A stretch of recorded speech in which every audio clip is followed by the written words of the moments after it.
Assalamualaikum warahmatullahi wabarakatuh. Perkenalkan, nama saya Kurnia Puspita dari kelas PGSD 3A, Program Studi Pendidikan Guru Sekolah Dasar, Fakultas Keguruan dan Ilmu Pendidikan Universitas Muhammadiyah Makassar. Nah, dalam kesempatan kali ini saya akan membawakan sebuah materi yaitu pendekatan sistem dalam kegiatan pembelajaran. Sebelum kita masuk pada materi, alangkah lebih baiknya jika kita mengetahui dulu tujuan dari materi yang akan saya bawakan. Di sini kita memiliki 5 tujuan, yaitu yang pertama untuk dapat mengetahui pengertian dan tujuan sistem dalam kegiatan pembelajaran. Kemudian yang kedua untuk dapat memahami manfaat pendekatan sistem dalam pembelajaran. Kemudian yang ketiga untuk mengetahui fungsi-fungsi sistem dalam pembelajaran. Kemudian yang keempat, untuk mengetahui komponen-komponen sistem dalam pembelajaran. Kemudian yang kelima atau yang terakhir adalah untuk dapat mengetahui faktor-faktor yang mempengaruhi keberhasilan sistem pembelajaran. Pertama-tama yang akan saya bahas yaitu pengertian dan tujuan sistem dalam kegiatan pembelajaran. Pengertian sistem dalam pembelajaran yaitu pembelajaran merupakan bagian atau elemen yang memiliki peran sangat dominan untuk mewujudkan kualitas baik proses maupun lulusan atau output pendidikan. Pembelajaran memiliki pengaruh yang menyebabkan kualitas pendidikan menjadi rendah. Artinya, pembelajaran sangat tergantung dari kemampuan guru dalam melaksanakan atau mengemas proses pembelajaran. Kemudian tujuan utama sistem pembelajaran adalah keberhasilan siswa mencapai tujuan. Hal itu disebabkan karena yang harus mencapai tujuan adalah siswa sebagai objek pelajar.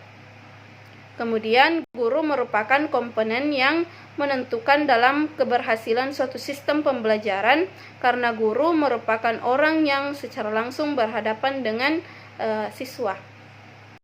Nah, selanjutnya yang akan saya bahas yaitu mengenai manfaat pendekatan sistem dalam pembelajaran.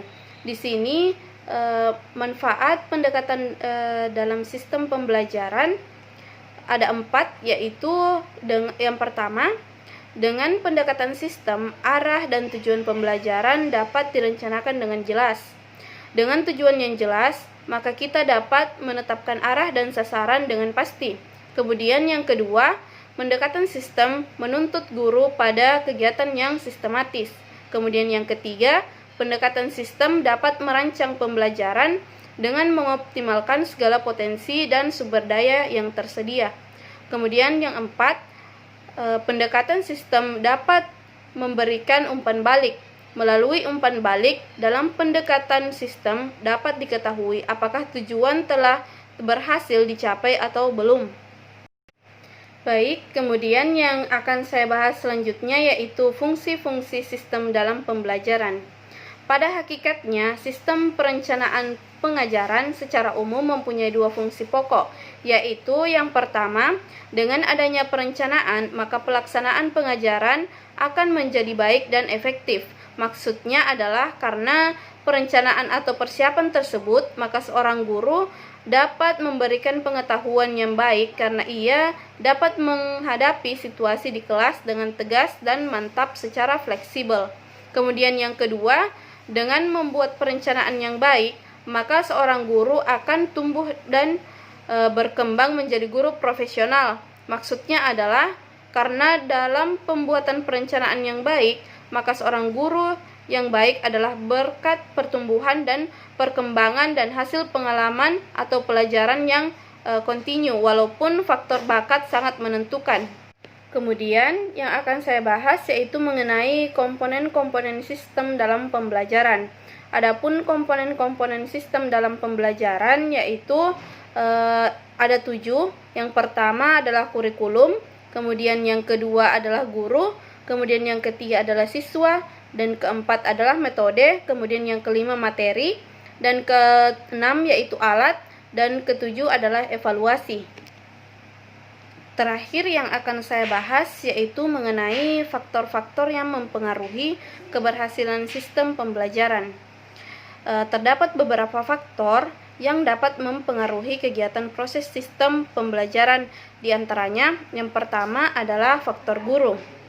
Guru adalah komponen yang sangat menentukan dalam implementasi suatu strategi pembelajaran.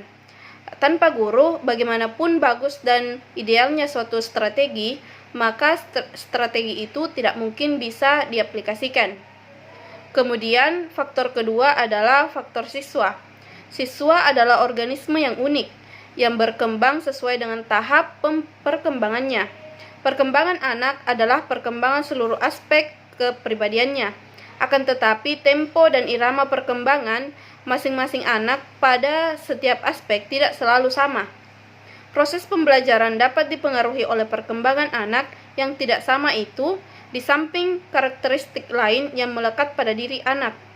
Faktor-faktor yang dapat mempengaruhi proses pembelajaran dilihat dari aspek siswa, meliputi aspek latar belakang, sifat, dan sikap serta penampilan. Kemudian, faktor yang ketiga adalah faktor sarana dan prasarana. Sarana adalah segala sesuatu yang mendukung secara langsung terhadap kelancaran proses pembelajaran. Misalnya media pembelajaran, alat-alat pembelajaran, perlengkapan sekolah, dan lain sebagainya. Sedangkan prasarana adalah segala sesuatu yang secara tidak langsung dapat mendukung keberhasilan proses pembelajaran. Misalnya jalan menuju sekolah, penerangan sekolah, kamar kecil, dan lain sebagainya. Kelengkapan sarana dan prasarana akan membantu guru dalam penyelenggaraan proses pembelajaran. Dengan demikian, sarana dan prasarana merupakan komponen penting yang dapat mempengaruhi proses pembelajaran. Nah, kemudian faktor yang keempat atau faktor yang terakhir yaitu faktor lingkungan. Dilihat dari dimensi lingkungan, ada dua faktor yang mempengaruhi proses pembelajaran, yaitu organisasi kelas dan faktor iklim sosial psikologis. Yang pertama, faktor organisasi kelas, yang di dalamnya meliputi jumlah siswa dalam suatu kelas, merupakan aspek penting yang bisa mempengaruhi proses pembelajaran. Kemudian yang kedua, faktor iklim sosial psikologis, maksudnya keharmonisan hubungan antara orang yang terlibat dalam proses pembelajaran. Iklim sosial ini dapat terjadi internal atau eksternal. Nah, itu dia mengenai materi pendekatan sistem dalam pembelajaran. Lebih dan kurangnya mohon dimaafkan. Wabillahi taufiq wal hidayah. Wassalamualaikum warahmatullahi wabarakatuh.